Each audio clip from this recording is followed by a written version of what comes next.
وفاقی وزیر داخلہ رانا ثناءاللہ نے آخرکار ارشد شریف کیس پر چپ توڑ ہی دی۔ انہوں نے کہا کہ ہم نے ارشد شریف کے قتل کی تحقیقات کے لیے 3 رکنی ٹیم بنائی ہے، جس میں انٹیلیجنس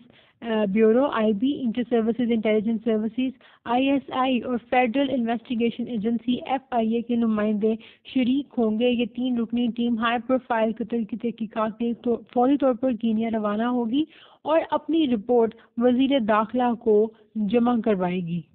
انہوں نے مزید بتایا کہ یہ تحقیقاتی ٹیم ارشد شریف کیس میں پاکستان کے ایک نجی چینل سے منسلک شخصیت کے کینیا میں سونے کی سمگلنگ کے کاروبار سے متعلق بھی قائم کمپنی کے کردار کا جائزہ لے گی۔ تحقیقاتی کمیٹی یا جو ٹیم ہے یہ ارشد شریف کی پاکستان سے دبئی اور پھر دبئی سے کینیا روانگی کی مکمل وجوہات اور وہاں پہ جانے کے محرکات کا جائزہ لے گی۔ انہوں نے مزید کہا کہ ایک سیاسی شخصیت کے اعتراف کے بعد تحقیقاتی ٹیم ارشد شریف کو پاکستان سے دبئی اور پھر سے کینیا جانے پر مجبور کرنے کے عوامل کا بھی جائزہ لے گی، اور یہ تحقیقاتی ٹیم کینیا پولیس اور دیگر ذرائع سے حاصل شدہ معلومات اور شفاہد کی روشنی میں اپنی ایک آزادانہ رپورٹ مرتب کر کے وزارت داخلہ کو پیش کرے گی۔ ویسے تو ہمارے ملک میں کچھ بھی آزادانہ نہیں ہوتا، لیکن دیکھتے ہیں کہ واقعی کیا آزادانہ رپورٹ مرتب کی جاتی ہے، اور مرتب کرنے کے بعد وہ دی کی جاتی ہے ہمارے وزیر داخلہ صاحب کو، جنہوں نے ارشد شریف پہ کیس کروایا تھا۔